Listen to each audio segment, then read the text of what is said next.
So, last Saturday, Amanda told me she had a girls' night planned. Sure, fine. We've been married 8 years, and I always thought a little space was healthy. She was getting dressed in the bedroom while I was sprawled out on the living room couch, half watching some mindless action movie. The thing is, it wasn't just that she was getting dressed. It was the way she was getting ready. She was in there for over 2 hours trying on outfits, redoing her makeup.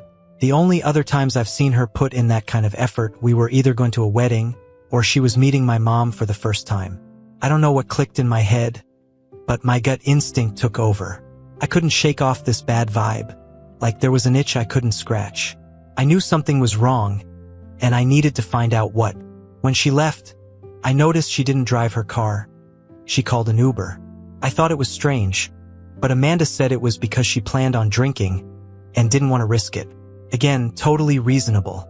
Except, when the Uber rolled up, she was practically giddy, taking one last look in the hallway mirror before heading out. She didn't even say goodbye properly, just a casual, "Don't wait up." That was it. I had to know what was going on. It was like every instinct I had was screaming at me that she wasn't just going to sip margaritas with her friends. I grabbed my keys, waited for a few minutes, and followed her Uber. The driver, thankfully, wasn't very fast, and I kept a safe distance, just enough to make sure I could see where they were headed. It wasn't long before I realized she wasn't going anywhere near the part of town her friends lived in. In fact, she ended up in a neighborhood I didn't even recognize, a suburban area, lined with big houses, the kind that always have immaculate lawns and expensive cars parked outside. The Uber stopped in front of one of those houses, a massive place, all lit up like it was Christmas. Amanda got out, but she wasn't walking towards any group of giggling girlfriends. She practically skipped up the driveway, where some guy stood waiting at the door. He was tall, well-dressed, and smiling like he'd just won the lottery. She ran up to him, threw her arms around his neck, and kissed him. I'm not talking a friendly peck. This was passionate, raw, and completely the kind of kiss you don't give someone unless you're absolutely into them. I felt like someone had just punched me right in the gut, like all the air had been sucked out of the world. For a few seconds, I couldn't move. My body was frozen, my mind trying to convince me that maybe, just maybe, this wasn't Amanda, that this was some bizarre mistake. But it was her. It was my wife. And I had to know what the hell was going on. Without even thinking, I parked my car a few houses down, far enough to be hidden, but close enough to watch. My heart was racing, and I had this burning feeling in my chest. I needed to know what else was happening. She went inside, and the guy shut the door behind them. I couldn't just sit there. I needed answers. I walked up the driveway, keeping low, and looked through the front window. Inside, I saw a scene that made my blood boil. There was a party, but it wasn't just some friendly get-together. There were couples, probably 10 or so people, all drinking, laughing, and getting way too comfortable. Amanda was with that guy, sitting on his lap like she'd been there 1,000 times before. Her smile was the widest I'd seen in months. She looked relaxed, happy, completely at home. And that's when I knew this wasn't a one-time thing. This wasn't some mistake. This was her new reality, and I was nothing more than an obstacle in her way. I couldn't help myself. I took out my phone and started recording. Every laugh, every touch, every moment she spent with this stranger. I got it all on video. My hands were trembling so badly I almost dropped my phone, but I knew I needed proof. I needed her to see what I saw, to hear herself lie to me over and over again when she said she was going out with friends. And then, as if things couldn't get worse, the door opened. Another couple arrived, and they weren't strangers. It was Amanda's best friend, Laura, with her husband, Chris. They greeted everyone like they were walking into their usual hangout, completely at ease. I realized this wasn't just some fling. This was an entire part of her life I knew nothing about, shared with people I thought were our friends. My blood ran cold. I turned away before I did something stupid. I had seen enough. It was time to leave, to think, to figure out what the hell I was going to do next. But there was one thing I knew for sure: Amanda wasn't the woman I thought she was. And this wasn't a marriage anymore.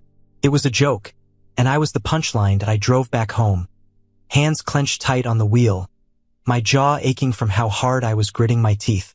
I couldn't even feel the cold night air slipping through the slightly open window.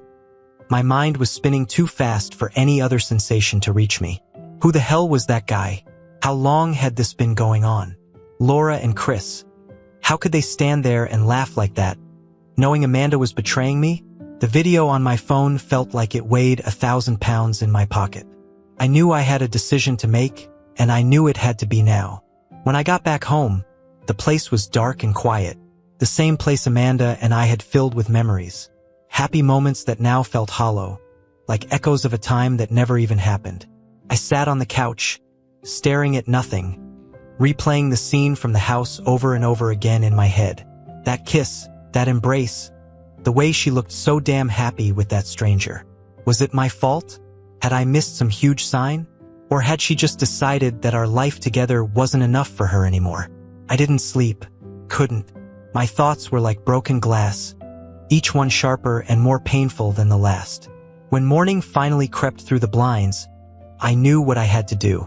I wasn't going to sit around and pretend everything was fine while she lived this double life. I needed answers, and more than that, I needed to confront Amanda with the truth. Amanda came home around 10 a.m., just as casual as ever. She didn't even look hungover. If anything, she was glowing, her face flushed, her smile almost sickening. She walked into the living room, saw me sitting there, and gave me the kind of smile you give to an old friend you haven't seen in a while. "Hey, babe," she said, tossing her bag onto the chair. "You're up early. I thought you'd be sleeping in after a lazy night." She gave a small laugh, like she was so amused at the idea of my dull evening compared to whatever adventure she had. My heart pounded in my ears, but I forced myself to stay calm. I had the video queued up on my phone, ready to go. I looked at her, really looked at her, and tried to find any trace of guilt in her eyes. There was nothing, just Amanda acting like everything was perfectly normal, like she hadn't just spent the night with another man. "Did you have fun last night?" I asked, keeping my voice as steady as I could. She smiled, giving a little shrug. "Yeah, it was good. Just a regular girls' night. We talked, had some drinks. Laura got pretty drunk, which was hilarious." She laughed again, but it was grating, like nails on a chalkboard. I had to swallow the bile rising in my throat. "Did Laura enjoy her time with Chris?" I asked, leaning forward, eyes locked on her face. The smile froze, and she blinked, just once, before quickly recovering. "What do you mean?" she asked, her voice still light, but there was a tension there now, a flicker of confusion. I didn't say anything. Instead, I pulled out my phone and hit play, holding it up so she could see the screen. The video showed her stepping out of the Uber, running to that guy, the kiss that felt like a knife in my heart all over again. Her face changed immediately. All the color drained away, and her eyes widened. She looked like she'd seen a ghost. "Amanda, who is he?" I said, my voice low, almost a growl. "Who the hell is he? And how long has this been going on?" She didn't answer. She just stood there, frozen, her eyes flicking from my face to the phone. She opened her mouth, closed it, then tried again. "It's not what it looks like, okay?" she finally said, her voice shaky, her hands trembling. I laughed, and it wasn't the kind of laugh I'd ever given her before. It was cold, bitter, filled with all the anger that had been boiling inside me. "Not what it looks like. Amanda, I watched you. I watched you kiss him. I watched you go inside that house with all those people, with Laura and Chris. Are you seriously going to stand there and lie to my face?" For a second, I thought she might break down, that she might start crying, beg for forgiveness. But then, something shifted. Her expression hardened, her eyes narrowing as she crossed her arms over her chest. "You followed me?" she snapped, her voice suddenly sharp. "Are you serious right now?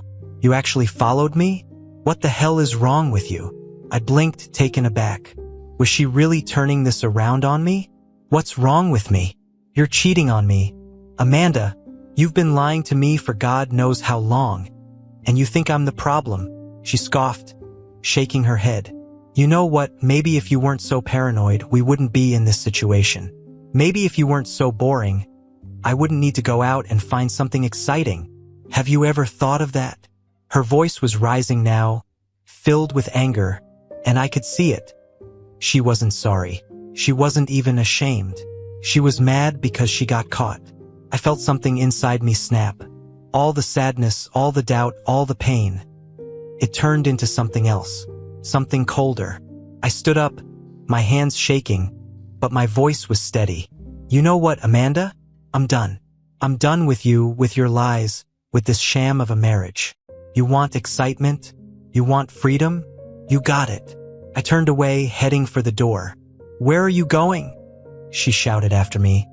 But there was a crack in her voice now, a hint of fear that she tried to hide with her anger. I didn't look back. I'm going to do what I should have done a long time ago. And with that, I walked out, slamming the door behind me. The echo ringing through the house like a gunshot that I left the house. But I had no idea where I was going. I was too furious to think straight. I just needed to be away from her, away from that house that now felt like a cage, filled with betrayal. I ended up driving aimlessly for over an hour, gripping the steering wheel until my knuckles turned white, the anger pumping through my veins like fire. Eventually, I parked in an empty lot near an old diner. I sat there, staring at the neon "Open 24 hours" sign blinking in the distance. And that's when I realized what I needed to do. Divorce. It was the only option. I couldn't go back to pretending. I needed out, and I needed out now. But just leaving Amanda wasn't enough. I wanted her to feel it. I wanted her to understand what she'd done, how badly she'd shattered everything we built together. I wanted her to know that this wasn't going to end quietly. I spent the next few days planning. Amanda tried to call me, text me, first apologizing, then demanding I come back to work this out, and then swinging back to blaming me again. The messages swung between sweet lies and outright insults. I ignored every one of them. I stayed with my buddy, Mike, an old friend from high school who owed me a favor after I helped him through his divorce. He didn't ask too many questions, which was exactly what I needed.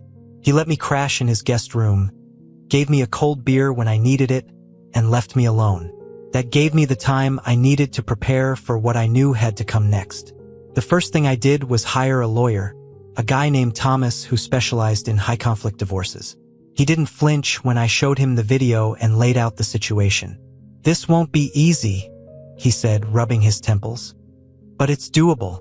You want to serve her and make it stick? We'll make it hurt." The next step was gathering more proof. The video I had was solid, but I needed more, something to really show just how deeply she'd lied. I went back to our house a few times, each time when I knew Amanda would be out, probably with her new boyfriend. I wasn't there to talk. I was there to gather every piece of evidence I could. Phone records, credit card statements, even a few of her old messages on our shared computer that she'd stupidly forgotten to delete. And then I got lucky. The next Saturday rolled around, and I knew Amanda would be heading back to that same house. I could feel it in my gut. She wouldn't stop, not after getting caught, not with how she reacted. She was too stubborn. She'd double down just to prove a point, just to make herself feel like she was still in control. So I followed her again. This time I brought Mike along. I needed a witness. Sure enough, her Uber led us right back to the same fancy suburban neighborhood. The same guy was waiting at the door, smiling like the fool he was, oblivious to what was coming. But this time I didn't just sit and watch. I called the cops.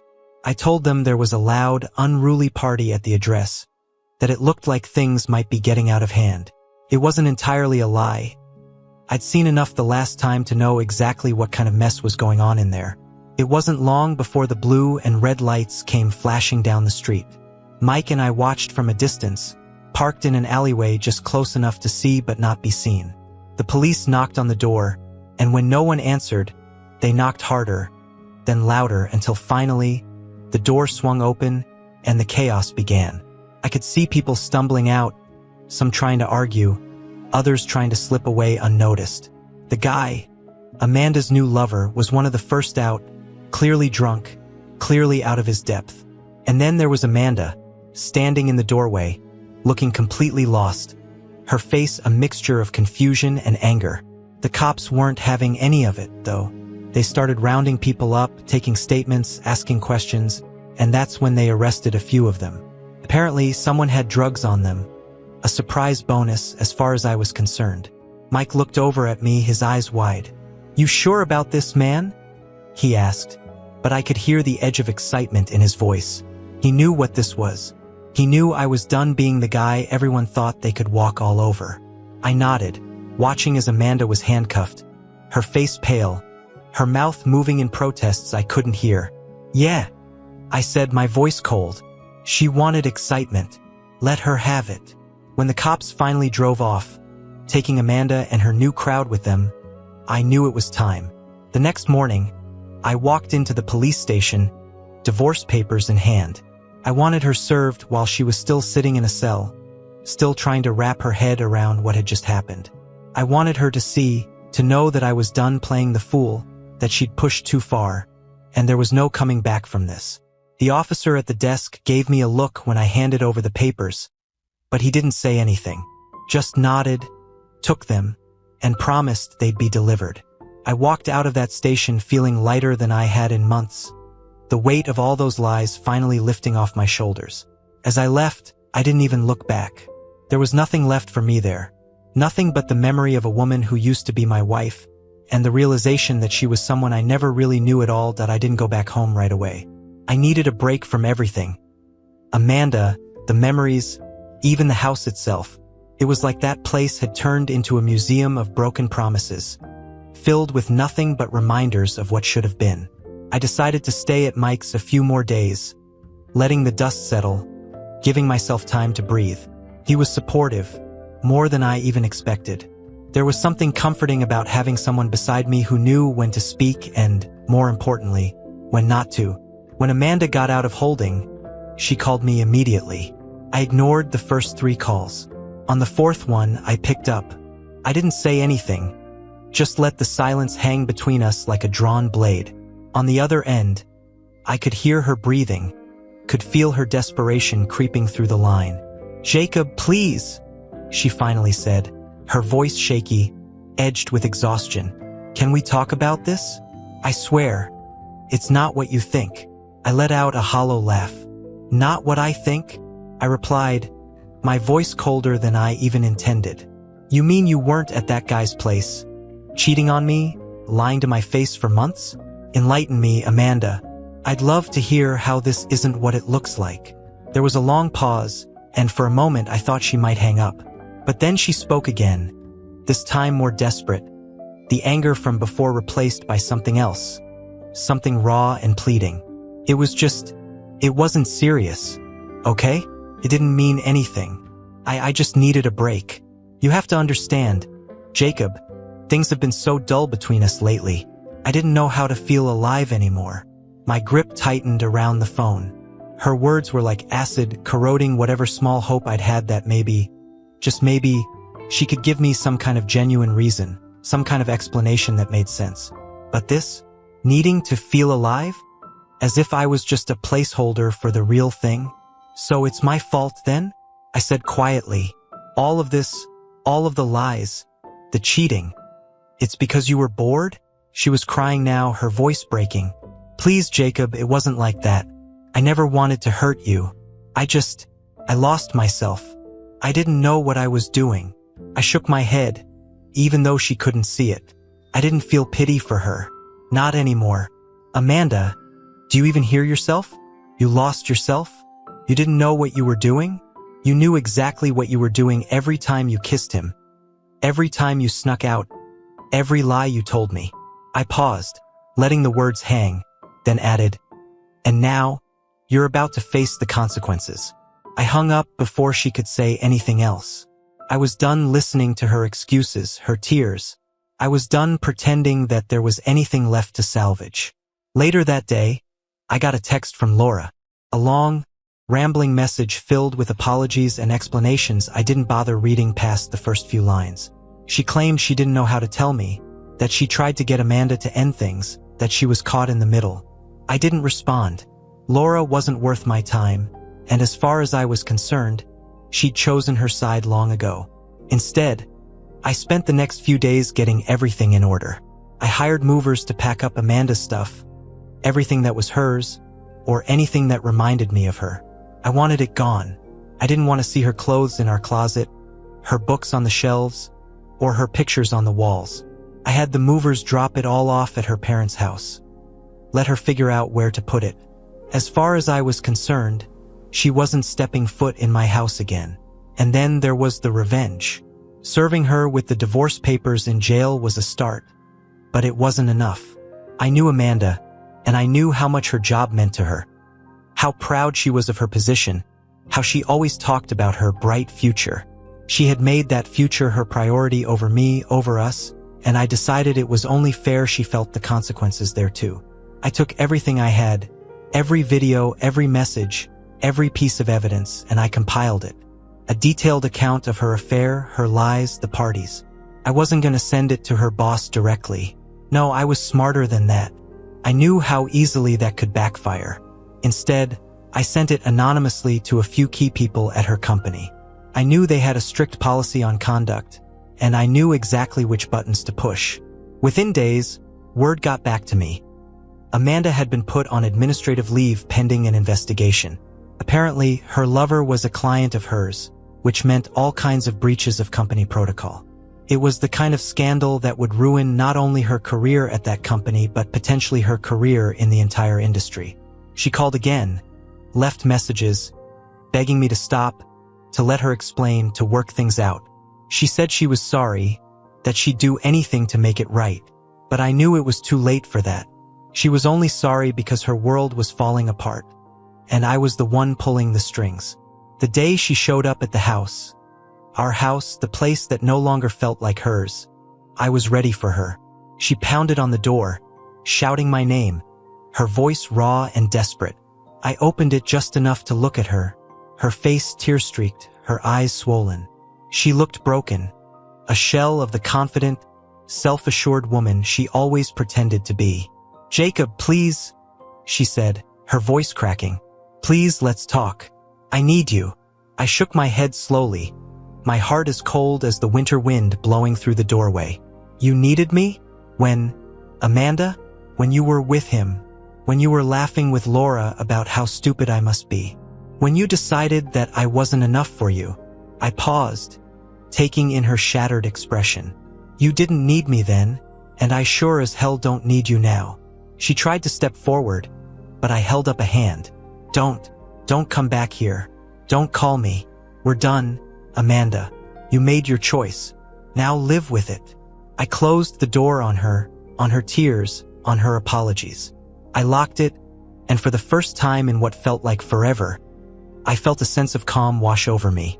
I had taken control back. I had taken my life back. And no matter how much it hurt, no matter how much I'd loved her once, I knew this was the only way forward. There was no turning back. Not for her, not for us, and definitely not for the man I used to be. The day I closed that door, it felt like the final nail in a coffin that had been years in the making. I knew Amanda would spiral. She'd always been someone who needed control, and now her life was falling apart piece by piece. I didn't feel guilt, I felt vindicated. Every ounce of heartbreak she was feeling was something she had earned, and I wasn't done yet.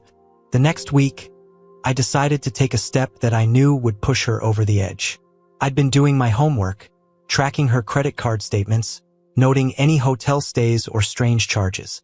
She wasn't exactly careful, especially not after I walked out. One of those charges was for a luxury hotel across town. A place with a name that was unmistakable.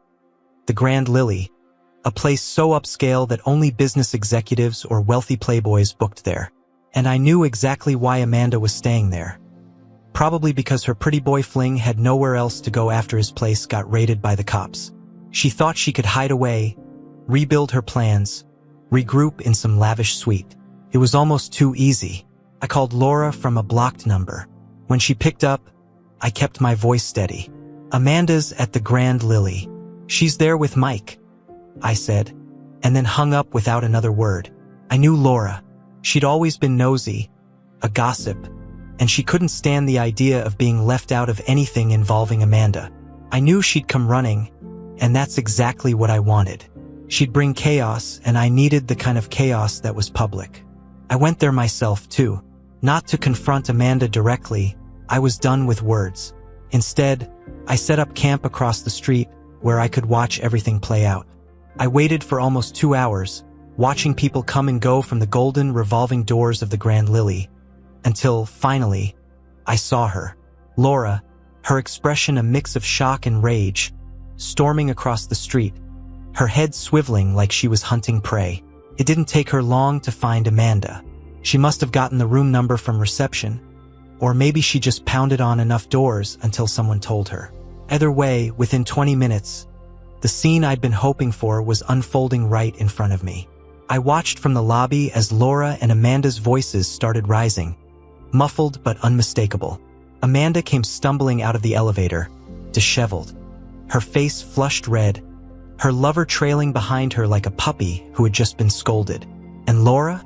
Laura was shouting, tears streaming down her face, her accusations echoing throughout the marble-floored lobby. I slipped outside before the hotel staff could get involved, standing in the shadows, watching as people began to gather around, their curiosity piqued by the drama.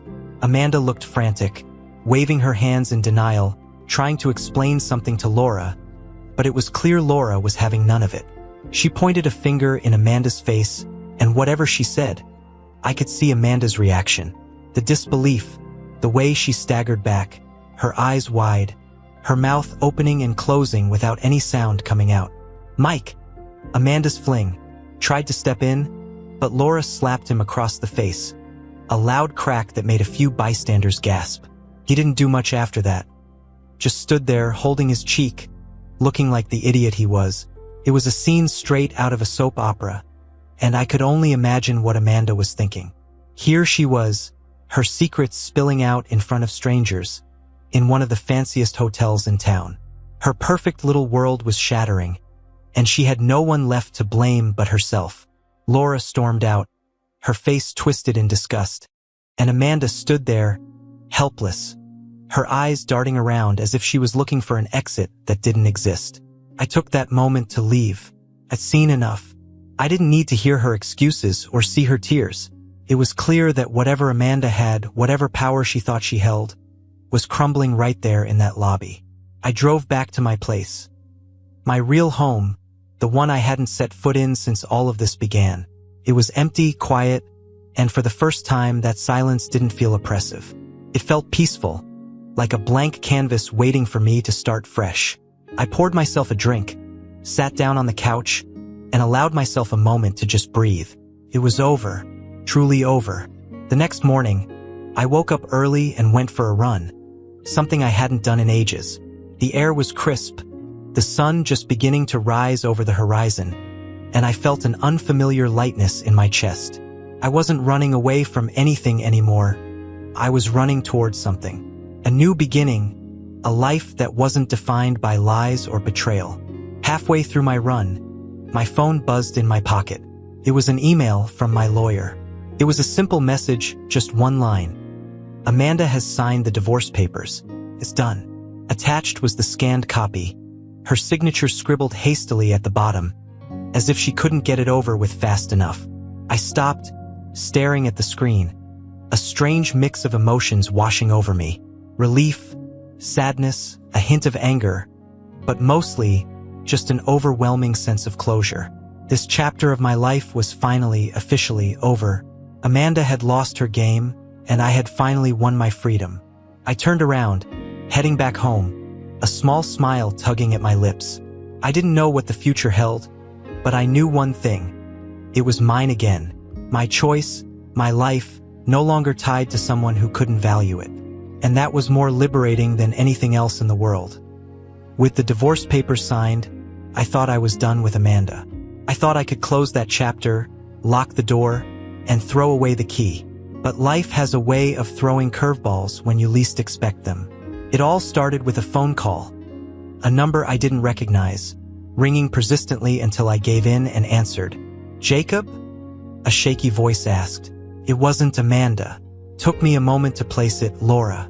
I didn't respond immediately, but she took my silence as permission to keep talking. "I know I'm probably the last person you want to hear from, but I have to tell you something. It's Amanda. You need to hear this." I was about to hang up when something in her voice stopped me. Desperation. Fear. Not the kind of frantic, blame-laden voice I'd heard during that hotel meltdown. This was different. It was raw and it caught me off guard. "What is it, Laura?" I finally asked, my voice flat, all emotion stripped out. I didn't have much patience left for her drama, but something told me to listen. "It's just, Amanda's in trouble. She's been spiraling. After the arrest, the divorce, everything. It all hit her, and she's not handling it well." Laura's words came out in a rush, like she was afraid I'd end the call before she could get it all out. "She's been staying with some people, bad people, Jacob. I think she's mixed up with something dangerous." I felt my heart drop, a sickening feeling settling in my stomach. Part of me wanted to say, "That's not my problem anymore. She made her choices." But the other part of me, the part that had loved her, the part that had wanted a life with her, couldn't ignore what Laura was saying. Despite everything, Amanda had been my wife for 8 years. There was still a part of me that remembered her before all the lies, before the betrayal. The part of her that was kind, that smiled when I made breakfast, that held me close when the world felt too much. "Why are you telling me this, Laura?" I asked, my voice softer, less certain. There was a pause, then a shuddering breath from the other end. "Because I think you're the only person who can help her. I tried, Jacob. I really tried to pull her out of it, but she doesn't trust me anymore. She blames me for everything, says I betrayed her. But I know she still loves you, even if she's too messed up to say it." The words hung between us, heavy and suffocating. "Where is she?" I found myself asking before I even fully decided I wanted to. Laura gave me an address, an old part of town, the kind of place people go to disappear or to find trouble. It was the kind of place Amanda would never have set foot in before all of this. I ended the call without saying goodbye, a sense of unease settling over me. I should have ignored it, moved on, let Amanda face whatever consequences she'd brought on herself. But I couldn't. Not after everything we'd been through, not after all the time we'd shared. She might have shattered my heart, but I couldn't let her self-destruct. The drive across town felt surreal, like I was entering a different reality.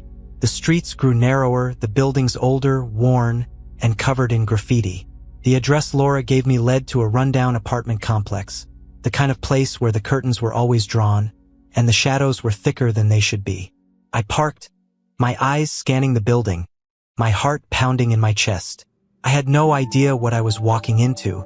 I climbed the stairs to the second floor, each step creaking under my weight. The air smelled like smoke and stale beer, the hallway dimly lit, with peeling wallpaper and cracked tiles. I found the door, number 207. I knocked, my knuckles rapping sharply against the wood. There was a long silence. For a moment, I thought maybe I'd come to the wrong place, or maybe no one was home. But then, the door opened a crack, the chain still on, and I saw her. Amanda's face, pale and drawn, her eyes wide and rimmed with red. She looked terrible, like she hadn't slept in days, her hair tangled, her clothes rumpled and unwashed. "Jacob?" she whispered, her voice barely audible. I saw her eyes widen, confusion and something else. Hope? Flickering across her face. "What are you doing here?" I didn't have a good answer. "Laura called me," I said, keeping my voice steady, trying to ignore the way my heart clenched at the sight of her. "She said you were in trouble." She laughed, a bitter, hollow sound that held no humor. "Laura doesn't know anything. I'm fine, Jacob. You shouldn't be here." I shook my head. "You don't look fine, Amanda. You look like you're barely holding on." She flinched, her eyes narrowing, the defensiveness coming back. "Why do you care? You got what you wanted. You're free of me. You made sure I lost everything." Her words were sharp, meant to cut, but there was something beneath them, a desperation, a plea she couldn't voice. I took a deep breath, steadying myself. "I cared about you, Amanda. I still do, even if I can't be with you anymore. I didn't come here to fight. I don't want you to get hurt." For a moment, I thought she might slam the door in my face, but instead, she sighed, her shoulders slumping as she undid the chain, opening the door wider. "You want to come in?" she asked, her voice barely above a whisper. I stepped inside, and the sight that greeted me nearly broke whatever was left of my heart. The place was a mess. Empty bottles, clothes strewn across the floor, ashtrays overflowing. Amanda sank onto the worn-out couch, her eyes staring blankly ahead, as if she didn't even see the wreckage around her. "How did it get this bad?" I asked, sitting down across from her, keeping my distance. She shrugged, her eyes still fixed on nothing. "After everything happened, I didn't know what to do. I didn't have anywhere to go. I lost my job, I lost you, and Mike." She laughed again, a bitter edge to it.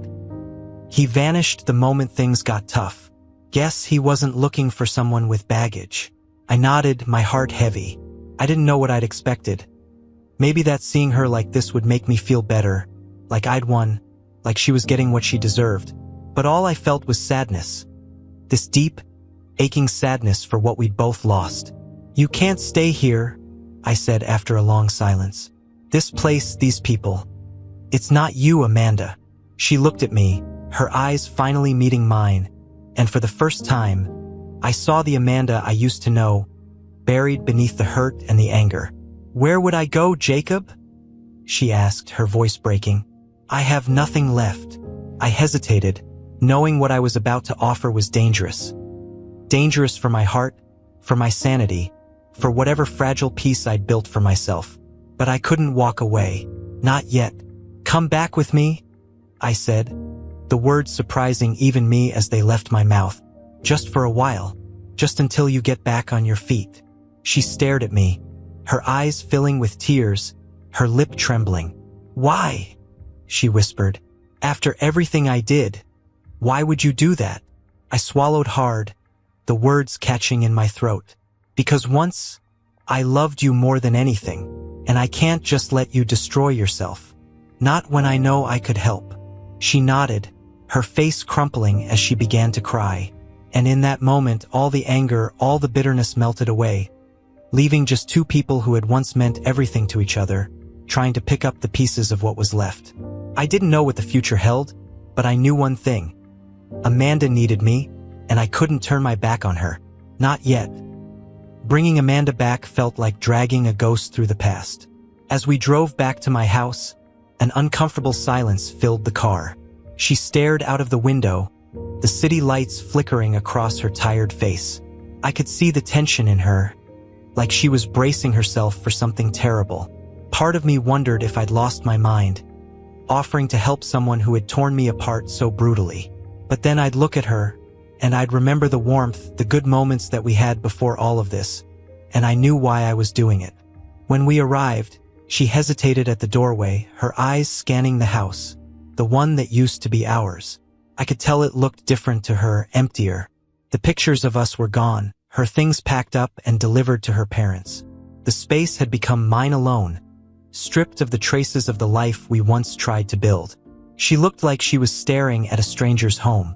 "Do you want to come in?" I asked, my voice soft. She nodded, and we walked in, the air between us thick with unspoken words. I led her to the guest room, a room she'd never spent much time in, where I'd set up a bed and made sure it was clean. She looked at it with a strange expression, somewhere between gratitude and heartbreak. "Thank you, Jacob," she said, her voice small, almost swallowed by the silence of the house. I nodded, giving her a brief, awkward smile before leaving her to settle in. The next few days were tense, awkward. Amanda was like a shadow moving through the house, silent and careful, as if afraid to leave a mark. I'd wake up to find her sitting at the kitchen table, staring at her coffee cup, her eyes distant. She spoke little, her voice always careful, as if she was unsure of what was allowed.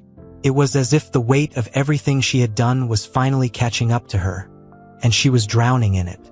One morning, I found her in the living room, holding one of the old picture frames I'd forgotten to put away. It was a photo of us from years ago on our first road trip. We were smiling, her arm around my shoulders, my face half hidden by her hair as we laughed at something that no longer mattered. She looked up at me, tears brimming in her eyes. "I was so happy then," she whispered, her voice barely audible. "We both were. How did it all go so wrong?" I stood there, staring at the picture, feeling that familiar pang of sadness. "I don't know, Amanda," I said honestly. "Maybe it was a lot of small things. Maybe we just stopped trying. Or maybe we wanted different things, and neither of us knew how to say it." She nodded, setting the picture back down gently, as if it might shatter. She wiped her eyes, taking a shaky breath. "I don't know who I am anymore, Jacob," she said, her voice breaking. "I thought I knew what I wanted, but I ended up ruining everything. And now, I don't even know how to fix myself." I sat down across from her, keeping my distance, not wanting to get too close. "You don't have to figure it out all at once," I said, my voice soft. "It's okay to be lost for a while. You have to want to find yourself again. And you can't let other people define that for you." She looked at me, her eyes filled with regret, and for a moment it was like she was the Amanda I used to know. The one who was kind, who was full of life. "I wish I could take it all back," she said, her voice breaking, the tears slipping down her face. "I wish I could be the person you deserved." I looked away, my chest tight. "I don't need you to be perfect, Amanda. I just needed you to be honest. I needed you to trust me enough to tell me when things were wrong. But you didn't." The silence that followed was heavy, and I knew we were both thinking about all the things we'd lost, the future we dreamed about, the love that had once felt unbreakable. She reached out then, her fingers brushing against my hand, a hesitant touch that made my heart twist painfully. "Do you think we could ever be okay again?" she asked, her voice trembling, her eyes filled with hope and fear. I didn't pull away, but I didn't lean into her touch either. I looked at her, really looked at her, and for the first time I realized the answer. "I don't know, Amanda," I said, my voice cracking. "I think we're both too broken right now. Maybe one day we could find a way to be friends, to be in each other's lives without all the pain. But right now, I need time, and I think you do too." She nodded, her face crumpling, the tears flowing freely now. "I'm so sorry, Jacob," she whispered, her voice raw. "For everything." I nodded, standing up and gently pulling my hand away. "I know," I said softly, "and I forgive you, but forgiveness doesn't mean things go back to the way they were." She looked down, her shoulders shaking as she cried, and I walked away, leaving her there in the living room, alone with her regrets. It hurt, seeing her like that, knowing that no matter how much I wanted to fix things, some things were just too broken. But it was also freeing. For so long, I'd been caught in this cycle of anger and betrayal, trying to make sense of what had happened, trying to hold on to something that was already gone. Now I was finally letting go. That night, as I lay in bed, I heard her crying from the guest room, her sobs muffled through the walls. It broke my heart, but I knew I couldn't go to her. Not anymore. This was her journey now, her pain to face, her mistakes to reconcile. I couldn't save her from it, and I couldn't let her drag me down with her. For the first time in months, I slept soundly, knowing that I had done what I could, and that now, it was up to Amanda to find her own way forward. I had given her a chance. One last chance to pick herself up, to face her demons, and to start over. But whether she took it or not, that was on her. I had finally made peace with the fact that I couldn't control her choices, just as I couldn't change the past. All I could do was move forward, one step at a time, into whatever future awaited me. And for the first time in a long time, that future felt like it could be mine alone. A week after I brought Amanda back, I could see the toll it was taking on both of us. Every day felt like walking through a minefield, careful to avoid stepping on the memories that could explode at any moment, blowing up whatever fragile piece we had managed to construct. Amanda was trying, I could tell. She was quiet, respectful, almost overly polite. She kept her distance, spent most of her time in the guest room or quietly sitting in the kitchen, writing in a journal she had bought somewhere along the way. But despite her best efforts, the air was thick with the things we couldn't say. One morning, I woke up and found Amanda in the garden. It was early, barely sunrise, and she was sitting on the small wooden bench, her arms wrapped around herself against the chill. She looked small, almost childlike, her eyes fixed on the horizon. I watched her from the window for a moment, and then I knew it was time for us to have the conversation we had been avoiding. I walked outside, the frost crunching under my feet, and she turned her head, giving me a weary smile. "Hey," she said softly, her voice hoarse from sleep. "It's beautiful out here, isn't it?" I nodded, taking a seat next to her, but leaving some space between us. The air was crisp, and a soft mist clung to the ground. The garden bathed in a pale golden light as the sun slowly began to rise. "It is," I agreed, looking out at the bare branches, the way the world seemed to be waking up around us. Amanda glanced at me, and I could feel the question hanging between us, unspoken. I took a deep breath, the cold air biting my lungs, and finally turned to her. "Amanda, I think it's time for you to move on." She flinched, her eyes widening slightly, and for a moment, she looked like she might argue. But then she lowered her head, her shoulders slumping. "I know," she said, her voice barely above a whisper. "I've been thinking the same thing." I nodded, the weight of the words settling between us.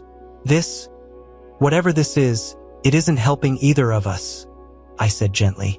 "You need to start over, somewhere new, somewhere that doesn't have so many ghosts." She blinked, tears welling up in her eyes. "I don't know if I'm ready," she whispered. "I've made such a mess of everything, Jacob. I don't even know where to start." I reached out, placing a hand gently on her shoulder. "You start by forgiving yourself," I said, my voice soft.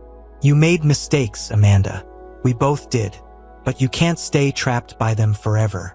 You have to find a way to move forward, to rebuild." "I can't do that for you." She nodded, her tears spilling over, her lips trembling. "I'm scared," she admitted, her voice breaking. "I don't know who I am without you." My heart clenched, a mix of sorrow and something like pity. "You're stronger than you think," I said, my voice firm. "You just need to give yourself a chance to prove it." We sat in silence for a long time, the cold morning air wrapping around us. I could feel the finality of it. This was the end, the real end. Not the angry, chaotic mess of a divorce, not the bitterness and the shouting, but a quiet, gentle ending. The kind that allowed both of us to walk away without any more damage. An ending where we both understood that whatever we'd had was over, and it was time to let go. Amanda stayed another day, packing her things and making arrangements. I gave her space, staying mostly in my study, letting her have the house to herself. When she finally came to say goodbye, she stood in the doorway, her suitcase by her side, her eyes puffy from crying. "I don't know how to thank you," she said, her voice shaky, "for everything, for giving me a chance, even when I didn't deserve it." I shook my head, a small, sad smile on my face. "You don't need to thank me, Amanda. Just be kind to yourself, okay? Find a way to be happy." She nodded, tears welling up again as she stepped forward, hesitating before wrapping her arms around me in a tight hug. I hugged her back, feeling the weight of all the years we had shared, the good and the bad, and then slowly let go. She stepped back, wiping her eyes, and gave me one last look. A look filled with sadness, regret, but also a glimmer of hope. "Goodbye, Jacob," she whispered, her voice cracking. "Goodbye, Amanda," I replied, my heart heavy but steady. And then she was gone, the door closing behind her with a soft click that echoed through the house. I stood there for a moment, staring at the empty space where she had been, a strange sense of calm washing over me. This time, there were no tears, no anger, just an acceptance that this was how it had to be. The house felt quiet, emptier than ever, but not in a bad way. It was like a blank slate, a chance to start over, to fill the space with something new, something better. I walked into the living room, looking at the empty shelves, the bare walls. It was time to make this place mine, to rebuild it into something that reflected who I was now, not who I had been with Amanda. I didn't know what the future held. I didn't know if I would ever fully heal from what had happened, if I would ever trust someone like that again. But I knew one thing for sure. I was free. Free from the lies, the betrayal, the weight of trying to fix something that had already shattered. Free to start over, to create a life that was my own. And for the first time in a long time, I felt hopeful. Hopeful that maybe, just maybe, I could find a way to be happy again. Not because of someone else, not in spite of someone else, but just for me. It was a small hope, a fragile one, but it was enough. It was a beginning, and that was all I needed.